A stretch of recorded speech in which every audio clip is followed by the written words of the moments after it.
حضرات انبیاء کرام کے بعد اس کائنات میں مقدس ترین جماعت ان حضرات کی جماعت ہے جنہوں نے ایمان کی حالت میں نبی پاک صلی اللہ علیہ وسلم کو دیکھا یا ان کے ایمان کی حالت میں نبی پاک صلی اللہ علیہ وسلم نے ان کو دیکھا اور پھر مرتے وقت تک ان کا ایمان محفوظ رہا۔ یہ جماعت اس کائنات میں انبیاء کرام کے بعد مقدس ترین جماعت ہے جس کو حضرات صحابہ کرام کی جماعت کہا جاتا ہے۔ اللہ کے نبی صلی اللہ علیہ وسلم نے ارشاد فرمایا لا تسبوا اصحابی، میرے صحابہ کو برا بھلا نہ کہنا۔ لو ان احدکم انفق ذهبا، اگر تم میں سے کوئی شخص احد پہاڑ جتنا سونا بھی خرچ کرے پھر بھی میرے کسی صحابی کے 3.5-4 کلو خرچ کیے ہوئے جو کے برابر بھی نہیں پہنچ سکتا۔ احد پہاڑ جتنا سونا 6 میل لمبا پہاڑ وہ بھی خرچ کرو پھر بھی ان تک نہیں پہنچتے۔ اور قرآن نے جن کی ایمان کی گواہی دی، قرآن جن کے بارے میں کہتا رضی اللہ عنہم ورضوا عنہ والسابقون الاولون من المہاجرین والانصار، کہ مہاجرین اور انصار میں سے وہ حضرات جو ایمان میں سبقت کر گئے، اور والذین تبعوہم باحسان، اس کے بعد وہ حضرات جنہوں نے نیکی کے ساتھ ان کی اتباع کی، رضی اللہ عنہ ورضوا عنہ، اللہ ان سے راضی ہو گیا، وہ اللہ سے راضی ہو گئے۔ اعد لہم جنات تجری تحتها الانہار، اللہ نے ان کے لیے ایسی باغات تیار کر رکھی ہیں جن کے نیچے نہریں بہتی ہیں، خالدین فیہا ابدا، جس میں ہمیشہ رہیں گے۔ ذالک الفوز العظیم، یہ ہے بڑی کامیابی۔ وہ کامیاب لوگ، اللہ کے محبوب صلی اللہ علیہ وسلم کے اوپر جان نثار کرنے والے لوگ۔ آپ حضرات کو یاد ہوگا کہ پچھلے سال میں نے اس موضوع کے اوپر جب گفتگو کی تھی تو یہاں ایک بات کی تھی کہ دنیا کے اندر یہ ضابطہ ہے کہ اگر کوئی مدعا عدالت کے اندر کوئی کیس کہنے، مدعا کو کیس ہی کہتے، کوئی کیس عدالت کے اندر لگ جائے، اس کیس کو کالعدم یا بے حیثیت کرنے کا طریقہ یہ ہوتا ہے کہ اس کے گواہان کے اوپر جرح کر دی جائے، اس کے گواہوں کو جھوٹا ثابت کر دیا جائے یا ان کے اوپر کوئی تہمت لگا دی جائے۔ جب گواہوں کے اوپر تہمت آ جائے گی تو کیس خود بخود کالعدم ہو جائے گا، اس کی حیثیت ختم ہو جائے گی۔ اللہ کے دین کے، قرآن کے گواہ، قرآن کی تفسیر کے گواہ، نبی پاک صلی اللہ علیہ وسلم سے جو دین ہمیں ملا ہے، قولی ہے فعلی ہے، دو ہی طرح کا دین ہے نا، یا تو آپ علیہ السلام کے ارشادات ہیں یا آپ علیہ السلام کا عمل ہے۔ ارشادات کو بھی کس نے سنا؟ صحابہ نے۔ عمل کو بھی کس نے دیکھا؟ صحابہ نے۔ پورا دین قول کی شکل میں ہو یا عمل کی شکل میں ہو، یہ سارا کا سارا نقل کیا صحابہ نے۔ اگر کوئی دین کو، اس کی حیثیت کو کمزور کرنا چاہے تو اس کا ایک ہی طریقہ ہے کہ وہ جو نقل کرنے والے گواہان ہیں اللہ کے دین کے، ان کے اوپر جرح کر دو، ان کے اوپر کیچڑ اچھال دو، ان کو بے حیثیت قرار دے دو، تو خود بخود ہی اللہ کا دین سارا کا سارا ہی کمزور ہو جائے، اس کی حیثیت وہ کمزور پڑ جائے گی، کیونکہ جو اس کو لانے، پہنچانے اور نقل کرنے والے ہیں، جو عینی شاہدین ہیں، ان کے اوپر جرح ہو۔ اور جرح کرنے والے دین کے دشمن ہمیشہ تاریخ کا سہارا لیتے ہیں۔ یاد رکھنا، صحابہ کرام کی اگر ان کی مقدس ہستیوں کو، شخصیتوں کو سمجھنا ہے تو آپ قرآن سے سمجھیں یا حدیث سے سمجھیں۔ تاریخ کس نے لکھی، نقل کس نے کی، کیا اچھا آیا کیا برا آیا، کیا قابل استناد آیا کیا غیر معتبر آیا، اس سب کا مجموعہ تاریخ ہے۔ تاریخ سے کبھی بھی صحابہ کرام کو نہیں سمجھنا، ہمیشہ کس سے سمجھنا ہے؟ قرآن سے سمجھنا ہے، یہ سمجھنا ہے حدیث سے۔ تو قرآن نے کیا کہا؟ اولئک کتب فی قلوبہم الایمان، یہ وہ لوگ تھے جن کے دلوں میں اللہ نے ایمان لکھ دیا، جن کے دلوں میں رب خود ایمان لکھے، ان کے دلوں سے کوئی ایمان نکال سکتا ہے؟ کوئی ایمان مٹا سکتا ہے؟ کوئی ایمان سے ان کو محروم کر سکتا ہے؟ جن کے دلوں میں رب خود ایمان لکھے۔ دیکھیں، اگر کسی کپڑے کی سلائی کے اوپر اعتراض کیا جائے نا، اصل میں کپڑے کی سلائی پر اعتراض نہیں ہے، کس پر اعتراض ہے؟ درزی پر اعتراض۔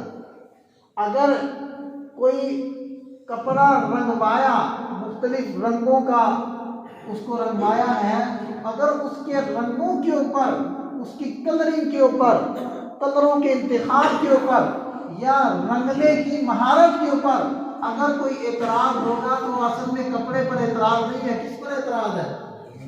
رنگنے والے پر اعتراض ہے۔ یہ صحابہ، یہ اللہ کے نبی صلی اللہ علیہ وسلم کے شاگرد ہیں، یہ حضور کے رنگ میں رنگے ہوئے ہیں، ان کو رنگ چڑھانے والے محمد عربی صلی اللہ علیہ وسلم کی ذات ہے۔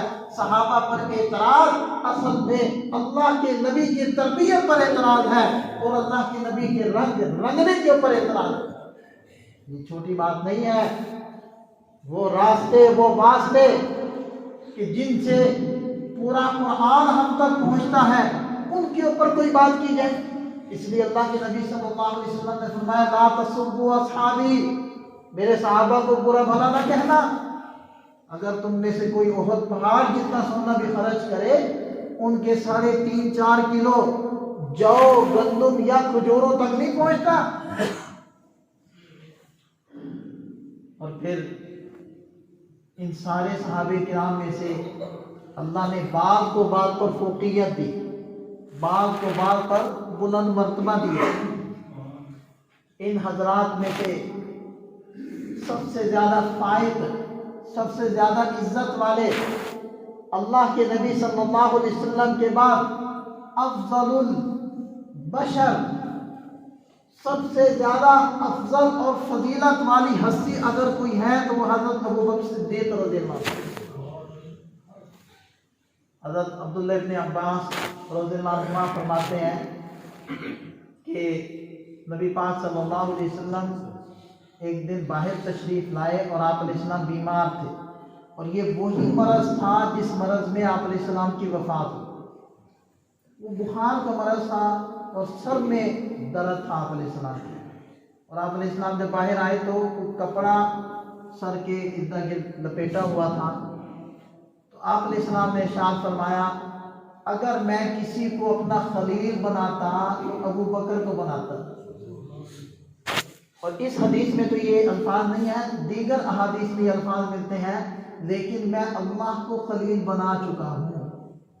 اب آپ اس بات کی اہمیت کا اندازہ لگائیں کہ نبی پاک صلی اللہ علیہ وسلم حضرت ابوبکر صدیق رضی اللہ عنہ کو اپنا خلیل، اپنا خالص اور مخلص دوست بنانے کی خواہش کا اظہار فرما رہے ہیں کہ چونکہ مجھے اجازت نہیں ملی، میں اللہ کو خلیل بنا چکا ہوں، اگر میں بناتا تو ابو بکر کو بناتا۔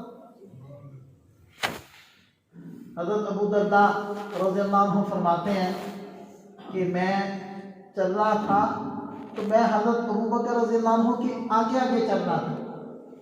یہ بڑے جلیل القدر صحابی ہیں، صاحب علم ہیں۔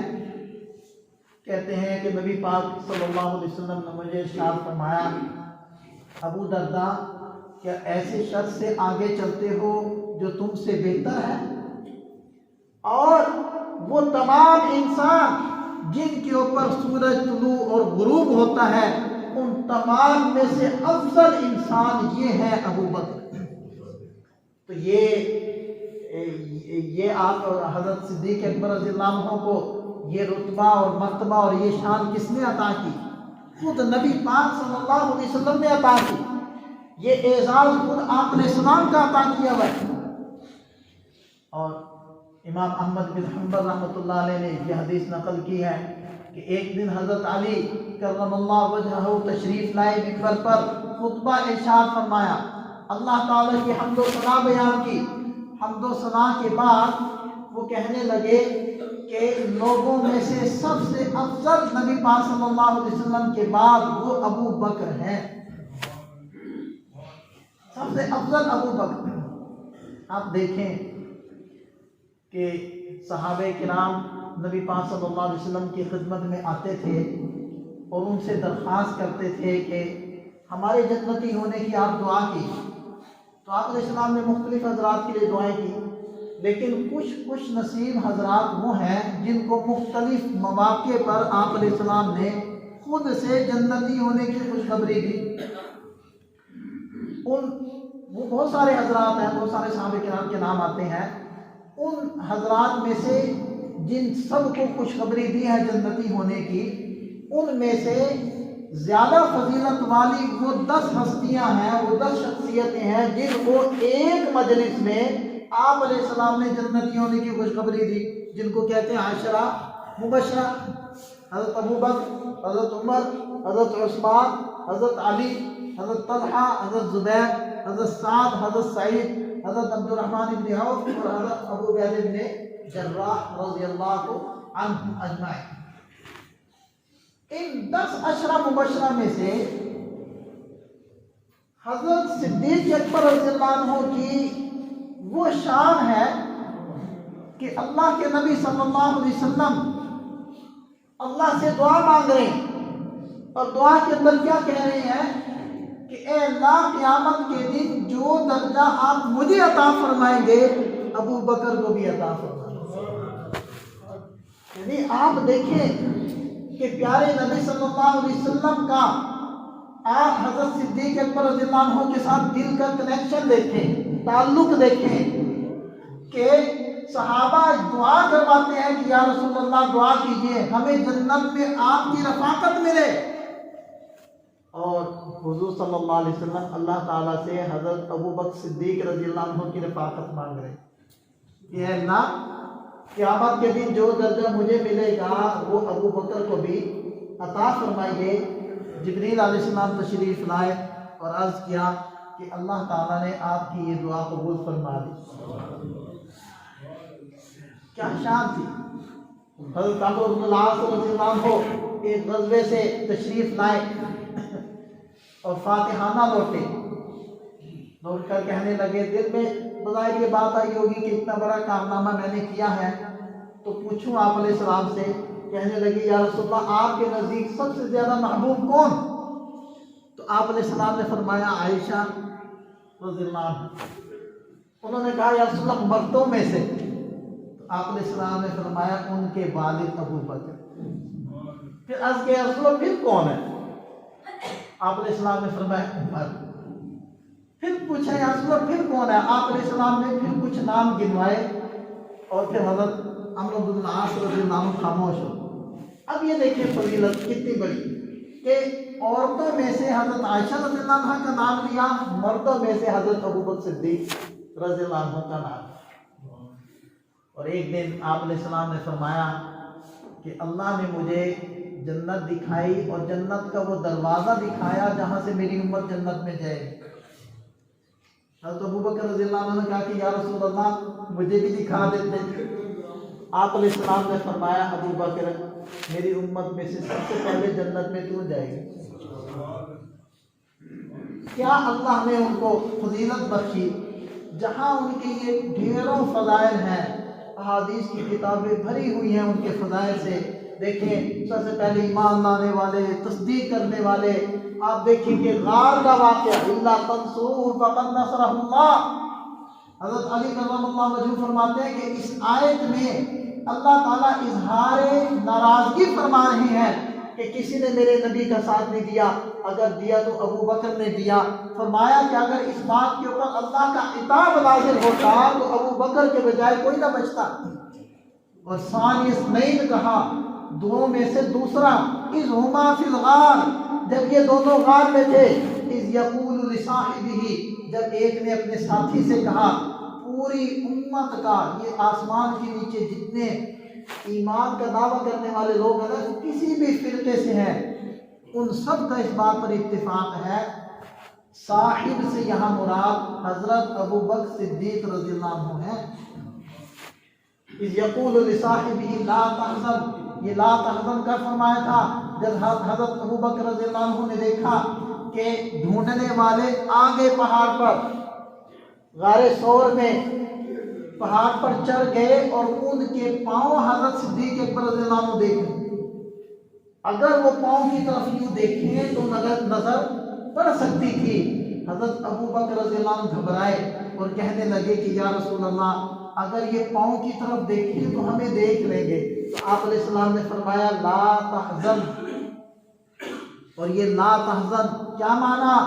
غم نہ کر۔ اور یہ حزن کب ہوتا ہے؟ حزن اپنے اوپر ہوتا ہے یا دوسرے پر ہوتا ہے؟ حزن دوسرے پر ہوتا ہے۔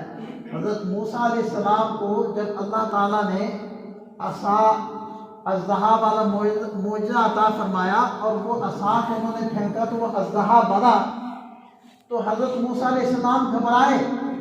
جب حضرت موسیٰ علیہ السلام گھبرائے تو وہاں سے بھاگنے لگے، تو اللہ تعالیٰ نے فرمایا لا تخف، اے موسیٰ ڈرنا نہیں۔ تو جب آدمی اپنے پر ڈرے تو اس کو خوف کہتے ہیں، اور جب آدمی دوسرے پر ڈرے تو اس کو حزن کہتے ہیں۔ اللہ کے نبی صلی اللہ علیہ وسلم نے یہ نہیں فرمایا ابو بکر رضی اللہ عنہ کو اے ابو بکر لا تخف، بلکہ فرمایا لا تحزن، غم نہ کر، کیونکہ محمد عربی صلی اللہ علیہ وسلم کو بھی پتا تھا ابو بکر کو اپنی پرواہ نہیں ہے، ابو بکر کو میرا فکر ہے، کہ جب ساتھ چلتے ہیں کبھی دائیں چلتے ہیں کبھی بائیں چلتے ہیں، کبھی آگے ہوتے ہیں کبھی پیچھے ہوتے ہیں۔ آپ علیہ السلام نے پوچھا ابو بکر یہ کیا؟ یا رسول اللہ، جب دل میں آتا ہے کہ کہیں دائیں سے کوئی تیر نہ آ جائے تو میں دائیں ہو جاتا ہوں، جب دل میں آتا ہے کہ کہیں بائیں سے نہ کوئی مسئلہ ہو جائے میں بائیں آ جاتا ہوں، کبھی خطرہ ہوتا ہے کہ آگے سے کوئی چیز نہ آ جائے میں آگے ہو جاتا ہوں، جب مجھے خطرہ ہوتا ہے کہ پیچھے سے کوئی تیر نہ آ جائے میں پیچھے ہو جاتا ہوں۔ اس شخصیت کی مرتبے کا ہم کیا اندازہ لگائیں کہ نبی پاک صلی اللہ علیہ وسلم کو ایک نظر جو دیکھے صحابی کے درجے کو پہنچے، بعد والی امت ساری زندگی سجدے کرے اس صحابی کے مرتبے کو نہ پہنچے، جس شخصیت نے 3 راتیں سرکار دو جہاں صلی اللہ علیہ وسلم کا سر مبارک اپنی گود میں رکھ کر صبح و شام زیارت کی ہو، اس کے ایمان کا لیول کیا ہو۔ حضرت صدیق اکبر رضی اللہ عنہ کی زندگی شخصیت کارناموں سے بھری ہوئی ہے۔ آج میں جو ان کا ایک کارنامہ ذکر کرنا چاہتا ہوں جو سب سے بڑا ہے، کمال ہے، وہ کیا تھا؟ جب نبی پاک صلی اللہ علیہ وسلم دنیا سے تشریف لے، صحابہ کہتے ہیں کہ اس سے بڑا غم ہم نے نہیں دیکھا، اس سے بڑا غم ہماری زندگی میں نہیں تھا۔ بعد میں ہم پر کوئی تکلیف آتی تو ہم حضور کی جدائی کے غم کو سوچتے، سارے غم ہلکے ہو جاتے۔ ایسا غم تھا، عمر فاروق رضی اللہ عنہ جیسے باہمت جرت مند انسان وہ بھی لڑکھڑا گئے، کہنے لگے کہ حضور صلی اللہ علیہ وسلم وفات نہیں پا سکتے۔ جو یہ کہتا ہے کہ حضور وفات پا گئے میں اس کا سر تن سے جدا کر دوں گا، جیسے حضرت موسیٰ علیہ السلام طور پر اپنے رب کو ملنے گئے تھے، حضور بھی ملنے گئے ہیں، واپس آ جائیں۔ یہ حضرت عمر رضی اللہ عنہ کے جذبات۔ حضرت عثمان غنی رضی اللہ عنہ دم بخود ہو گئے، از خود رفتہ ہو گئے، حواس باختہ ہو گئے، یہاں تک کہ کوئی سلام بھی کرتا تھا تو ان میں جنبش بھی پیدا ہوتی تھی، وہ کہتے تھے مجھے آواز ہی نہیں آئی تھی۔ یہ حالت صحابہ کی ہو گئی تھی۔ اس موقع پر سب سے زیادہ صبر کا، ثابت قدمی کا، جرت کا مظاہرہ اگر کیا ہے تو وہ یہ ہستی تھی حضرت ابو بکر صدیق رضی اللہ عنہ، جنہوں نے پہاڑ کی طرح کھڑے ہو کر امت کو سنبھالا ہے، حضرت عمر رضی اللہ عنہ کو سنبھالا، بقیہ امت کو سنبھالا اور قرآن کی آیات پڑھی۔ صحابہ کہتے ہیں وہ قرآن کی آیات ہمارے دل پر ایسے لگ رہی تھی، ہمیں یوں محسوس ہوتا تھا جیسے کہ ابھی نازل ہو رہی ہے، اس سے پہلے ہم نے ان کو سنا ہی نہیں۔ وما محمد الا رسول قد خلت من قبله الرسل افإن مات او قتل انقلبتم على اعقابكم. یہ آیات حضرت ابوبکر صدیق رضی اللہ عنہ پڑھ رہے ہیں. امت کو تسلی دی، امت کو سنبھالا، اور یہ وہ موقع تھا چونکہ دیکھیں کہ بدر کے اندر کتنے صحابہ تھے؟ 300 تھے. 2 ہجری کے اندر بدر ہے. اور صلح حدیبیہ کے اوپر کتنے صحابہ تھے؟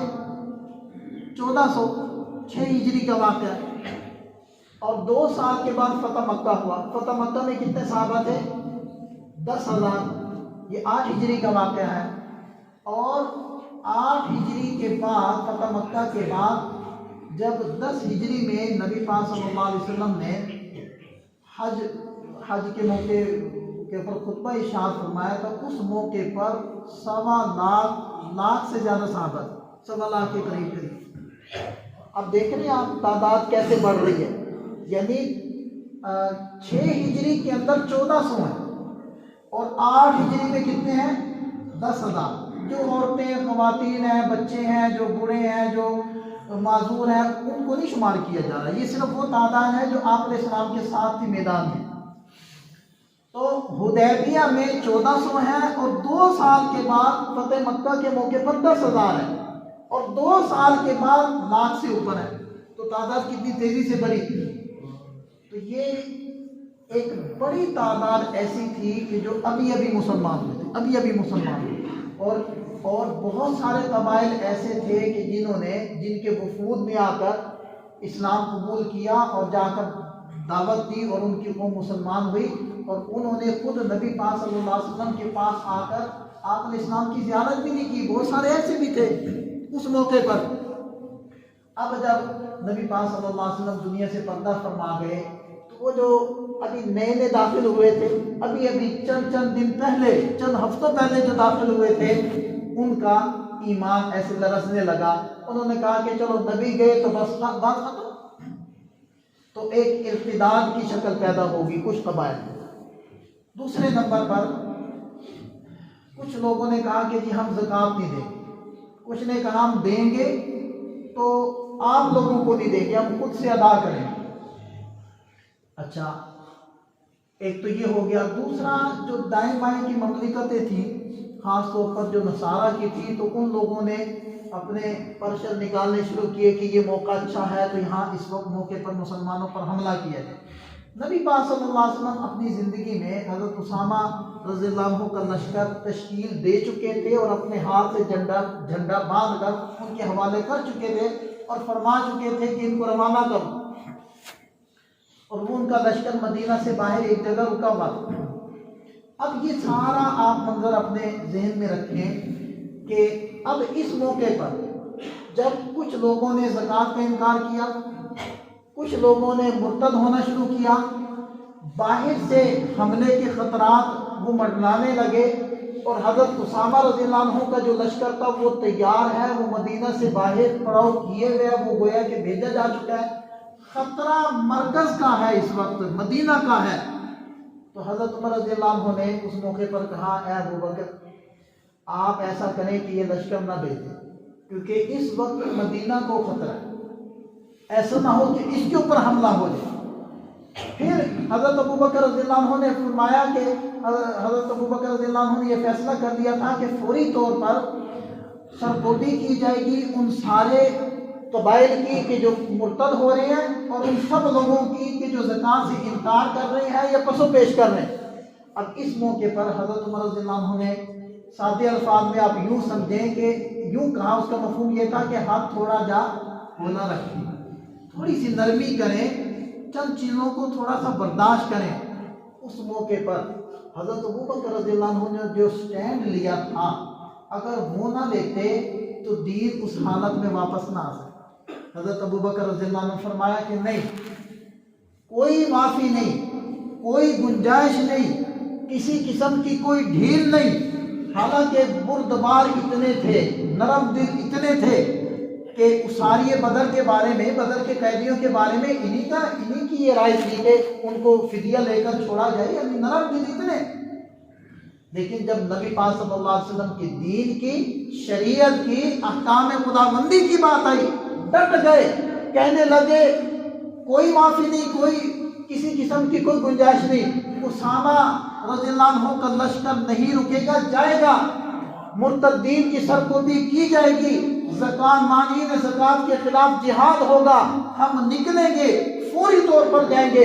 اور حضرت عمر رضی اللہ عنہ کو جھنجھوڑا، اجبان فی الجاہلیہ وخوان فی الاسلام، بزدلی دکھا رہے ہو، کفر میں تو بڑے مضبوط تھے، پیچھے نہیں ہٹنا۔ اور فرمایا کہ جو قبائل حضور صلی اللہ علیہ وسلم کے زمانے میں زکات دیتے تھے، اب دیں گے، بکری دیں گے، صرف رسی اتار لیں گے، اونٹ دیں گے، رسی اتار لیں گے، ان کے خلاف بھی جہاد ہوگا۔ یعنی دین کے اندر اتنی سی بھی کمی ابو بکر برداشت نہیں کرے گا۔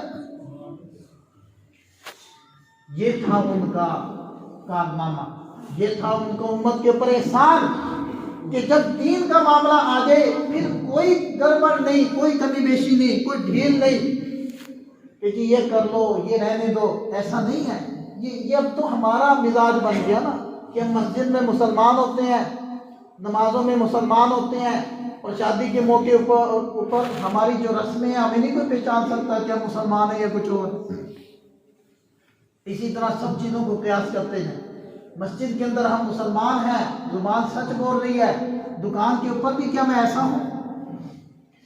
کیا ملازمت والی جگہ میں بھی میں ایسے ہی ہوں؟ جہاں مجھے اختیارات ہے کیا وہاں بھی میرا رویہ یہی ہے؟ یہ یؤمنون ببعض الکتاب ویکفرون ببعض، یہ صحابہ کرام کا طرز نہیں تھا۔ وہ کہتے تھے کہ جب مسلمان ہو تو مسلمان ہو، جب ہو تو پورے ہو، ادخلوا فی السلم کافہ، اے ایمان والو پورے اسلام میں داخل ہو جاؤ۔ یہ کیا ہے کہ نماز میں مسلمان ہو، نماز کے علاوہ پتہ ہی نہیں چلتا کہ مسلمان ہو یا کیا۔ تو یہ تھا حضرت صدیق اکبر رضی اللہ عنہ کا کارنامہ کہ کوئی گنجائش نہیں، کسی قسم کی کوئی کمی نہیں کی جائے گی۔